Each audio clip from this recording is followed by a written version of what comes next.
الحمد لله رب العالمين والصلاة والسلام على سيد الأنبياء والمرسلين وعلى آله وأصحابه أجمعين. أما بعد فأعوذ بالله من الشيطان الرجيم. بسم الله الرحمن الرحيم. سيقول السفهاء من الناس ما ولاهم عن قبلتهم التي كانوا عليها قل لله المشرق والمغرب. سورۃ البقرہ ہماری چل رہی ہے اور دوسرا سپارہ شروع ہو رہا ہے. جو پہلی آیت ہے اس کے اندر قصہ یوں ہے کہ درمیان میں مسلمانوں کو اللہ رب العالمین کی طرف سے حکم ہوا کہ آپ بیت اللہ کو چھوڑ کے بیت المقدس کی طرف منہ کر کے نماز پڑھیں اور اسی کو قبلہ بنا لیں. تو اس پر ان لوگوں نے کفار نے باتیں بنانی شروع کر دی، خصوصاً یہودیوں نے باتیں بنانی شروع کر دی اور کہا کہ اب دیکھنا اب ان لوگوں کو کون سی چیز نے پھیر دیا اس قبلے سے جس کو یہ اپنا قبلہ سمجھتے تھے. اللہ رب العالمین نے مسلمانوں کو پہلے ہی آگاہ کر دیا کہ دیکھو یہ حکم آئے گا اور یہ لوگ تم پر یہ اعتراض کریں گے. تو اللہ رب العالمین نے فرمایا کہ اللہ رب العالمین کا حکم ہے، وہ کہے بیت اللہ کی طرف نماز پڑھو تو اس کی طرف پڑھو، وہ کہے بیت المقدس کی طرف نماز پڑھو تو اس کی طرف نماز پڑھو. کیوں؟ قل للہ المشرق والمغرب، مشرق اور مغرب دونوں اللہ رب العالمین کے ہیں.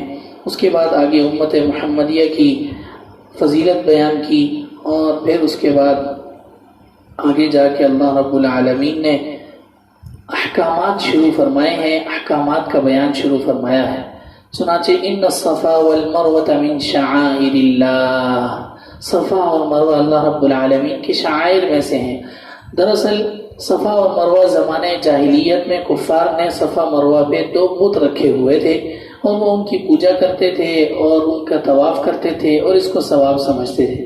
جب اللہ رب العالمین کی طرف سے حکم ہوا کہ صفا اور مروہ کی سعی کی جائے اور حج کے اندر اور عمرے کے اندر دونوں کو لازمی قرار دیا، تو صحابہ کرام کے ذہن میں یہ سوال آیا کہ زمانہ جاہلیت کے اندر تو اس کی پوجا ہوتی تھی اور یہ اس کے اوپر بت وغیرہ رکھے ہوئے ہوتے تھے. تو ایک عجیب سا ایک دل کے اندر خیال پیدا ہوا صحابہ کرام کے. اللہ رب العالمین نے اس کو ختم فرما دیا، فرمایا یہ صفا اور مروہ دونوں اللہ رب العالمین کے شعائر میں سے ہیں، آپ کو جس چیز کا حکم دیا جا رہا ہے اس کو پورا کیجیے. اس کے بعد آگے اللہ رب العالمین نے کھانے پینے کے حوالے سے ہدایات کی ہیں. دو ہدایات دی ہیں. پہلی ہدایت تو یہ ہے کلوا مما فی الارض حلالا طیبا، حلال کھائیں حرام نہ کھائیں، پہلی ہدایت. دوسری ہدایت یہ ہے کلوا من طیبات ما رزقناکم، حلال اور طیبات ما رزقناکم پاکیزہ، دونوں میں فرق ہے. ایک ہے حلال کھانا اور ایک ہے پاکیزہ کھانا کھانا. حلال یہ ہے کہ ہم خنزیر نہ کھائیں، ہم مردار نہ کھائیں. پاکیزہ کا مطلب یہ ہے کہ کھانے حلال ہے، چیز تو حلال ہے لیکن اللہ رب العالمین نے اس کو پاکیزہ نہیں بنایا. مٹی دیکھ لیں، مٹی ہے تو حلال ہے، کوئی حرام چیز نہیں ہے، لیکن وہ کھانے کے حساب سے پاکیزہ نہیں ہے، اس لیے اللہ رب العالمین نے فرمایا کہ پاکیزہ بھی ہو. پھر اس کے بعد ہدایات کی حرام نہ کھائیں. حرام صرف اس صورت میں حلال ہے جب آدمی مرنے کی حالت میں ہو اور اس کے علاوہ کھانے کے لیے اس کے پاس کوئی اور چیز نہ ہو. لیس البر ان تولوا وجوہکم، یہاں سے ابواب البر والصلہ مفسرین کی اصطلاح میں اس کو کہتے ہیں. یہاں سے وہ ابواب شروع ہو رہے ہیں. چنانچہ قل لیس البر ان تولوا وجوہکم قبل المشرق والمغرب، وہی مشرق اور مغرب قبلے کا جو مسئلہ ہے اللہ رب العالمین فرما رہے ہیں کہ نیکی یہ نہیں ہے کہ مشرق کی طرف منہ کرو مغرب کی طرف منہ کرو. اصل نیکی یہ ہے کہ ایمان لاؤ اللہ رب العالمین پر، نمازیں پڑھو، اس کے احکامات بجا لاؤ، اس کی اطاعت کرو، غریب کا پیٹ پالو، زکوٰۃ ادا کرو اور جو اللہ رب العالمین نے حکم دیے ہیں، جو احکامات دیے ہیں ان کو پورا کرو، جو قصاص کا حکم دیا ہے اس کو پورا کرو. یہ ہے اصل اطاعت اور یہ ہے اصل نیکی. اس کے بعد روزے کی فرضیت کا حکم ہے کہ روزے اللہ رب العالمین نے تم پر فرض کیے ہیں تاکہ تم متقی بن جاؤ، اور یہ تمہاری کوئی خصوصیت نہیں، یہ تم سے پہلے جو لوگ تھے ان پر بھی فرض کیے گئے تھے. اس کے بعد روزے کے کچھ احکامات بیان کیے کہ اگر کوئی بندہ مریض ہو یا مسافر ہو تو اس پر روزہ فرض نہیں ہے، بعد میں وہ اس کی قضا کر لے. اگر قضا نہ کر سکتا ہو، اتنا کمزور ہو گیا ہو کہ اب بستر سے اٹھ نہیں سکتا، مرض الوفات میں ہے، تو وہ فدیہ ادا کر سکتا ہے. اب جب تک چل پھر رہا ہے اور ہٹا کٹا کھاتا پیتا ہے تو اس وقت تک وہ فدیہ ادا نہیں کر سکتا۔ اس کے بعد اللہ رب العالمین وَإِذَا سَأَلَكَ عِبَادِي عَنِّي فَإِنِّي قَرِيب، میرے بندے آپ سے پوچھیں کہ میں کہاں ہوں تو کہہ دیجئے کہ میں قریب ہوں، تم مجھ سے دعا کرو گے تو میں سنوں گا۔ اس کے بعد چاند کے متعلق کچھ احکامات بیان فرمائے، صحابہ کرام نے چاند کے بارے میں پوچھا تو اللہ رب العالمین نے جواب دیا قُلْ هِيَ مَوَاقِيتُ لِلنَّاسِ وَالْحَجِّ، یہ تو لوگوں کے لیے اور حج کے لیے اوقات تلاش کرنے کی جگہ ہے۔ اس کے بعد اللہ رب العالمین نے فرمایا وَلَيْسَ الْبِرُّ بِأَن تَأْتُوا الْبُيُوتَ مِن ظُهُورِهَا، جب حکم نازل ہو گیا کہ جب تم ایک مرتبہ احرام باندھ کے گھر سے نکل جاؤ تو دوبارہ گھر میں نہ آؤ، یہ شریعت کا حکم ہے۔ تو جاہلی کفار نے اور جاہلیت میں لوگوں نے یہ کام شروع کر دیا تھا کہ احرام باندھ کر نکل جاتے تھے، اب حکم تو یہ ہے کہ واپس نہ پلٹیں، تو اب کوئی کام ہے ان کو واپس پلٹنا ہے تو اس طرح واپس پلٹتے تھے کہ گھر سے دیوار پھلانگ کے پیچھے والی دیوار یا چھت سے گھر کے اندر آتے تھے۔ تو اللہ رب العالمین نے فرمایا کہ یہ کوئی نیکی والا کام نہیں ہے، یہ غلط ہے۔ پھر اس کے بعد آگے اللہ رب العالمین نے قتال کا حکم فرمایا کہ جب تک وہ لوگ تم سے قتال نہ کریں تم بھی قتال نہ کرو، ابتدا نہ کرو، زمین میں فساد نہ مچاؤ، البتہ اگر وہ لوگ قتال کریں اور مار دھاڑ پر راضی ہو جائیں اور تم پر پہلے حملہ کریں، دھاوا بول دیں، تو تم پھر اس کے بعد ان کے ساتھ جوابی کارروائی میں قتال کرو، اس کے علاوہ قتال نہ کرو۔ وَأَتِمُّوا الْحَجَّ وَالْعُمْرَةَ لِلَّهِ، اس کے بعد حج اور عمرے کے احکامات کو مختصراً بیان فرمایا ہے یہاں پہ کہ حج اور عمرہ کو پورا کرنا لازمی ہے، لیکن اگر بالفرض کسی وجہ سے آدمی عمرے سے روک دیا گیا، جس کو شریعت میں احصار کہتے ہیں کہ آپ پاکستان ایئرپورٹ پہ یا جدہ ایئرپورٹ پہ کسی بھی وجہ سے آپ عمرے کے لیے نہ جا سکے تو اس کو احصار کہا جاتا ہے۔ تو اس صورت میں حکم یہ ہے کہ آپ وہاں پہ اپنی ہدی ذبح کروائیں، پھر اس کے بعد حلق کروائیں، اس کے بعد واپس گھر پہنچیں، یہ احصار کا حکم ہے حج میں بھی اور عمرے میں بھی۔ اس کی مثال ایسے ہے جیسے ابھی آپ نے دیکھا ہوگا کرونا وائرس کی وجہ سے بہت سارے لوگوں کو روک دیا گیا عمرے سے، تو اس کا طریقہ یہی ہے کہ وہ لوگ وہاں پر اپنی ہدی ذبح کروائیں، پھر اس کے بعد حلق کروائیں اور پھر اس کے بعد واپس آ جائیں۔ پھر آگے اللہ رب العالمین نے حج تمتع اور حج قران والوں کے لیے فرمایا ہے کہ بھئی ایک دم شکر ادا کرنا تم پر لازم ہے، ایک سفر میں اللہ رب العالمین نے تمہیں 2 نیکیاں کرنے کی توفیق عطا فرمائی ہے، اس لیے قربانی کے علاوہ دم شکر بھی ادا کرنا لازم ہے۔ اس کے بعد آگے مزید حج کے مسائل کا تتمہ ذکر فرمایا ہے کہ حج تو مشہور مہینوں کے اندر اللہ رب العالمین نے فرض کیا ہے، اور وَتَزَوَّدُوا فَإِنَّ خَيْرَ الزَّادِ التَّقْوَىٰ، تم زاد راہ اختیار کرو، سب سے بہترین زاد راہ وہ تقویٰ ہے، لہذا تقویٰ اختیار کرو۔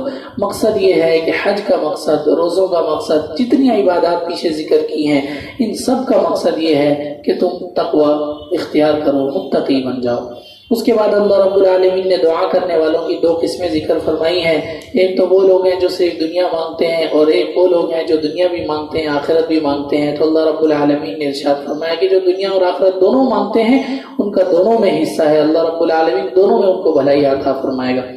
وَمِنَ النَّاسِ مَن يُعْجِبُكَ قَوْلُهُ، آگے ایک منافق شخص کا ذکر ہے جس کا نام شریق ابن اخنس اس شخص کا نام تھا، اور یہ آپ صلی اللہ علیہ وسلم کے سامنے آ کے بڑی اچھی باتیں کرتا تھا اور قسمیں کھاتا تھا، مجھے آپ سے محبت ہے، میں آپ پر ایمان لاتا ہوں، میں آپ پہ ایمان لایا ہوں۔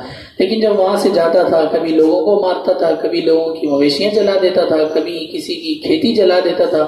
تو اللہ رب العالمین نے فرمایا کہ جو شخص اچھی باتیں کرے، چرب زبانی استعمال کرے، وہ آپ کو دھوکے میں نہ ڈالے، وہ شخص دراصل مسلمان نہیں۔ پھر اس کے بعد آگے تنبیہات اور تحدیدات کا سلسلہ دوبارہ شروع کیا، بنی اسرائیل پہ جو نعمتیں کی تھی وہ ان کو یاد دلائی، اور اس کے بعد یسألونک عن الشہر الحرام، آپ صلی اللہ علیہ وسلم نے ایک سریہ بھیجا تھا 18 سے 20 انصار پر مشتمل، عبداللہ بن جحش رضی اللہ تعالیٰ عنہ کی قیادت میں، اور آپ صلی اللہ علیہ وسلم نے ان سے فرمایا تھا کہ 2 مہینے پہلے بھیجا محرم سے، آپ صلی اللہ علیہ وسلم نے انہیں ایک جگہ بھیجا تھا۔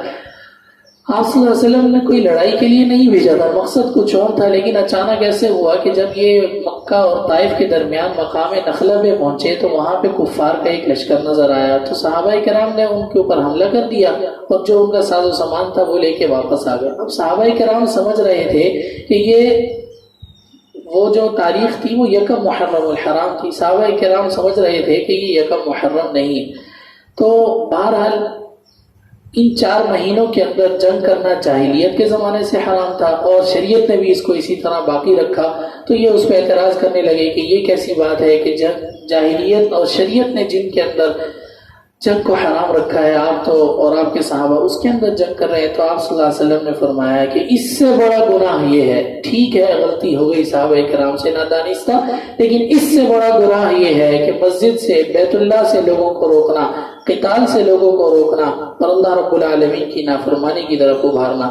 اس کے بعد یسألونک عن الخمر والمیسر، پہلی مرتبہ یہاں شراب کی حرمت نازل ہوئی. اللہ رب العالمین نے فرمایا قل فیہما اثم کبیر ومنافع للناس، منافع تو ہیں لیکن گناہ بڑا ہے. اس کے بعد مشرک اور مشرکات، مشرک عورتیں اور مشرک مرد، ان کے نکاح کا حکم بیان فرمایا کہ تم لوگ مشرکہ عورتوں سے نکاح نہ کرو اور اپنی بیٹیوں کی شادی مشرک مردوں سے نہ کرو. اس کے بعد حیض یعنی مینسز کے احکامات ذکر فرمائے. پہلے زمانے میں ایسا ہوتا تھا کہ جب عورت ان ایام میں ہوتی تھی تو اس کو بالکل دور کر دیتے تھے، گھر سے نکال دیتے تھے، نہ بات چیت، نہ کھانا پینا، نہ کچھ. اللہ رب العالمین نے فرمایا یہ گندگی ضرور ہے لیکن اس کے اندر اس طرح کی حرکت کرنا ٹھیک نہیں ہے. البتہ جب وہ عورت پاک ہو جائے تو پھر اس کے ساتھ دیگر تمام کے تمام اپنے معاملات شوہر جاری رکھ سکتا ہے. اس کے بعد آگے اللہ رب العالمین نے ایلا کا حکم ذکر فرمایا. ایلا کہتے ہیں کہ کوئی شخص اپنی بیوی سے 4 مہینے دور رہنے کی قسم کھا لے. اگر وہ 4 مہینے دور رہ لیا اس نے اور قسم پوری کر لی تو اس عورت پر، اس کی بیوی پر طلاق واقع ہو جاتی ہے، نہیں کی تو پھر طلاق واقع نہیں ہوتی. اس کے بعد اللہ رب العالمین نے 3 طلاق شدہ عورت جو ہے اس کی عدت کا ذکر فرمایا کہ اس کی عدت 3 ماہواری ہے، کہ 3 حیض اس کو آ جائے تو اس کی عدت پوری ہو جاتی ہے. پھر اس کے بعد 3 طلاق کا ذکر فرمایا کہ جب تیسری طلاق تم دے دو تو پھر اس کے بعد کوئی گنجائش نہیں ہے جب تک کہ عورت کسی دوسرے مرد سے نکاح نہ کر لے اور وہ اپنی مرضی سے طلاق دے دے یا پھر وہ مر جائے دوسرا شوہر، تب جا کے پہلے شوہر کے لیے عورت حلال ہوتی ہے، اس کے بغیر حلال نہیں ہوتی. اس کے علاوہ اللہ رب العالمین نے ایک طلاق خلا کا ذکر فرمایا ہے کہ اگر شوہر راضی نہ ہو، طلاق نہ دے رہا ہو، تنگ کرتا ہو تو کسی طریقے سے عورت خلا کر لے، تھوڑے سے مال دے دے یا جتنا بھی جو بھی آپس میں طے ہو جائے اس کے حساب سے خلا کر لے. اور اللہ رب العالمین نے یہاں مردوں کو سخت تلقین کی ہے کہ عورتوں کے معاملے میں اللہ تعالیٰ سے ڈرتے رہو اور حدود اللہ کا خیال رکھو، کوئی غلط بات نہ کرو، اگر اچھا سلوک کر سکتے ہو کرو، نہیں تو گھر بھیج دو، غلط معاملہ نہ کرو. اس کے بعد آگے رضاعت کا مسئلہ ذکر فرمایا ہے کہ اگر عورت اپنے بچوں کو دودھ پلانا چاہتی ہے تو 2 سال اس کی آخری مدت ہے، 2 سال کے بعد دودھ پلانا جائز نہیں ہے اور 2 سال تک پلانا یہ بھی فرض نہیں ہے، اس سے پہلے جتنا بھی عرصہ ہو اس میں پلا سکتی ہے. اس کے بعد آگے اللہ رب العالمین نے ایک واقعہ بنی اسرائیل کا ذکر فرمایا ہے کہ بہت سارے لوگ تھے نکل گئے، بہت سارے لوگ تھے مقابلے میں نکل گئے اللہ کے راستے میں، اللہ رب العالمین نے ان کو فتح دے دی. اسی کے بعد آگے ایک اور واقعہ بنی اسرائیل کا ذکر فرمایا ہے کہ بنی اسرائیل کے حالات جب موسیٰ علیہ السلام کے بعد خراب ہو گئے تو ان کے ایک نبی تھے شمویل. اللہ رب العالمین نے ان کے پاس ایک نبی کو بھیجا. اس وقت ان کے اوپر ظالم جالوت اللہ رب العالمین نے مسلط کر دیا تھا، تو انہوں نے کہا کہ آپ ہمارے لیے کوئی بادشاہ مقرر کریں کہ ہم اس کے ساتھ مل کر جہاد کریں. تو اس نبی نے کہا، شمویل علیہ السلام نے کہا اگر میں مقرر بھی کر دوں تو تم تو اللہ رب العالمین کی راستے میں جہاد کرتے ہی نہیں. انہوں نے کہا نہیں ہم کریں گے. تو انہوں نے طالوت علیہ السلام کو ان کا بادشاہ مقرر کر دیا. تو وہ کہنے لگے یہ کیا، ان کے پاس تو مال بھی نہیں ہے، ان کا تو جسم بھی نہیں ہے، کمزور سے ہیں، ہمارے پاس تو مال ہے، دنیا آخرت کی سب کچھ ہے ہمارے پاس، تو ہمارے لیے ہونا چاہیے. تو اس کے بعد اللہ رب العالمین نے ان کا قصہ ذکر فرمایا طالوت علیہ السلام کا کہ جب وہ جہاد کے لیے نکل گئے تو ان کے ساتھ تھوڑے سے لوگ نکل گئے. تو انہوں نے کہا اللہ رب العالمین تمہیں آزمائے گا. جو سخت شدید پیاس لگی سب کو، فرمایا کہ ایک مٹھی سے زیادہ کوئی بھی پانی نہ پیے، اور جو شخص اس سے زیادہ پانی پیے گا وہ نہیں کر سکے گا، وہ جہاد نہیں کر سکے گا. چنانچہ ایسے ہی ہوا. بہت تھوڑے سے لوگ تھے جنہوں نے ان کی بات مانی، باقی پیاس لگی ہوئی تھی، سب نے پیٹ بھر کے پانی پی لیا. بہت تھوڑے سے تھے جنہوں نے پیٹ بھر کے پانی نہیں پیا. اللہ رب العالمین نے ان کی پیاس تھوڑے سے بجھا دی، اور جنہوں نے زیادہ پیا ان کی پیاس زیادہ سے بھی نہیں بجھائی، اور وہ آگے بھی نہیں جا سکے، جہاد میں بھی شریک نہیں ہو سکے. اور جو جنہوں نے تھوڑا پانی پیا وہ جہاد میں بھی جا سکے اور جہاد میں شریک ہو کر جالوت کا جو لشکر تھا اس کو تباہ و برباد بھی کیا. اور اللہ رب العالمین نے ان کو فتح نصیب فرمائی، اور اس طرح دوسرے سپارے کا اختتام ہوا. آخر دعوانا الحمدللہ رب العالمین.